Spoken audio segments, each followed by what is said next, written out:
dasarnya kalau dari pengalaman kita melakukan assessment, terutama pada saat kita melihat dari unit kompetensinya itu kan biasanya bicaranya KPI gitu ya, menurunkan indikator kinerja. Ini sambil menjawab pertanyaan Mbak Ana nih.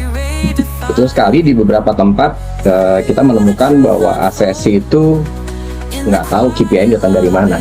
KPI datang dari mana dia nggak tahu.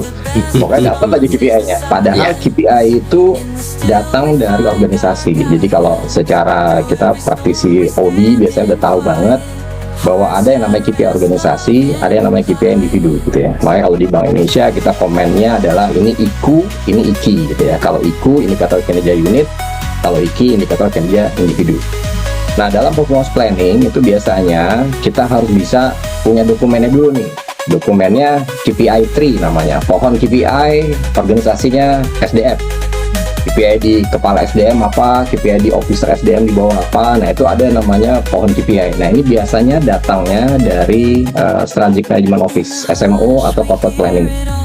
Nah, Corporate Planning biasanya punya tuh yang namanya KPI seluruh organisasi. Nah, dari KPI organisasi barulah kita di Human Capital mengcascade menjadi KPI individu. Nah, itu materinya performance planning sebenarnya. Jadi dalam materi performance planning itu seorang asesi harus bisa tahu bagaimana mengcascade dari KPI organisasi menjadi KPI individu. Mau datangnya dari corporate planning kayak Mbak Ana tadi bingung itu dari mana gitu, itu dari corporate planning biasanya. Nah, kita harus tahu tuh caranya memproses dia menjadi KPI individu. Misalnya kalau KPI organisasi ada 10, KPI individu harus berapa? Karena biasanya semakin tinggi jabatan, KPI individunya nggak boleh banyak-banyak, sifatnya strategik. Tapi semakin rendah jabatan dalam organisasi, KPI individunya semakin banyak, tapi semakin operasional, ya peritil-peritilan lah biasanya gitu. Nah, itu item pertama daripada performance planning. Kita akan melihat bagaimana KPI tree organisasi, pohon KPI-nya diterjemahkan jadi KPI individu. Jadi kalau lihat dari job description biasanya sudah ketinggalan zaman sih Mbak Ana, jujur aja sih. Kita nggak pakai itu lagi gitu ya, kita nggak pakai job description. Nah, dari situ ada proses dalam performance planning namanya top down validation sama horizontal validation. Jadi ada namanya alignment. Karena KPI individu ini akan bersangkutan dengan KPI individu yang lain di sebelah kiri, sebelah kanan gitu ya. Makanya kenapa ada yang namanya validation secara horizontal disebut alignment. Jadi jangan sampai ada KPI yang overlap, tumpang tindih, overlap ke atas, overlap ke samping, kiri, kanan. Itu masih bagian performance planning. Jadi biasanya kalau kita tanya, asesi nggak bisa ngerti itu. Cuman punya bukti, ini saya punya KPI, cuma gitu doang biasanya. Itu yang parah tuh sebenarnya. Jadi kalau digali, ditanya lagi lebih jauh, mereka nggak terlalu paham. Oke, setelah itu berarti KPI individu di-approve. Ada tanda tangan, ada dokumennya, tanda tangan basah, boleh tadi lagi Pak Agus Ruli bilang ada tanda tangan basahnya, ada tanda tangan atasan dan atasnya lagi, jadi N+1, ada N+2. Maka lengkap sudah dokumen KPI individu yang ditargetkan mungkin dalam 6 bulan atau dalam setahun.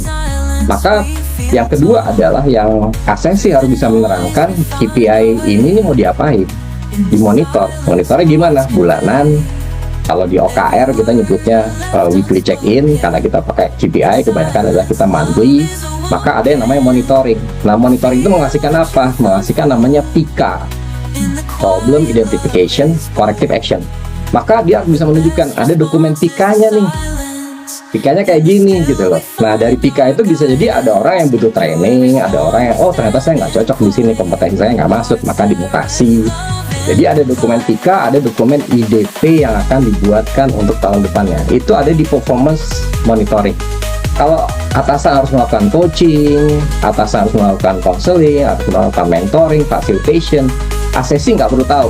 Karena asesi biasanya kalau dia skemanya HR manager baru, dia harus bisa melakukan yang namanya pemberian panduan coaching kepada para line manager. Itu dokumen bukti portofolio untuk performance monitoring.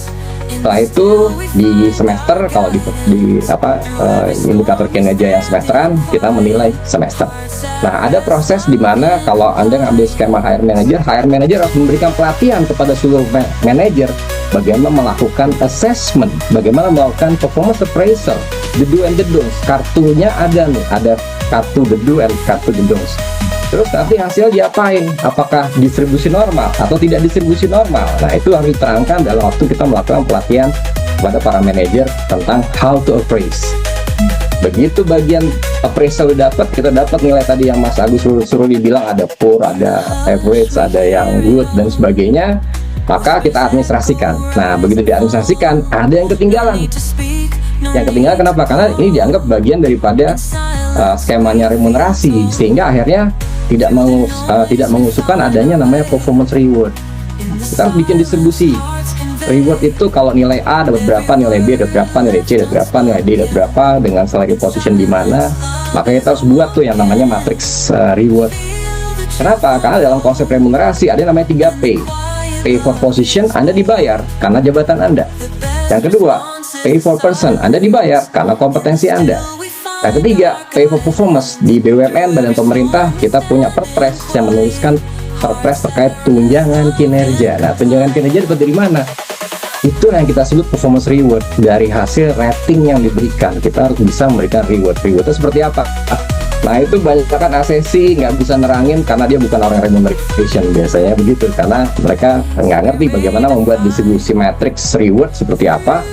Karena bagian daripada performance management system nggak boleh terlepas dari aspek yang terakhir tadi. Jadi ada performance planning, ada performance monitoring, ada performance review appraisal, ada performance reward. Nah, kita ini biasanya rewardnya lebih banyak kepada yang jelek-jelek. Improvementnya apa, PIP-nya seperti apa, perlu demosi nggak, perlu dikasih training nggak. Tapi begitu rewardnya, dianggap itu bagian remunerasi.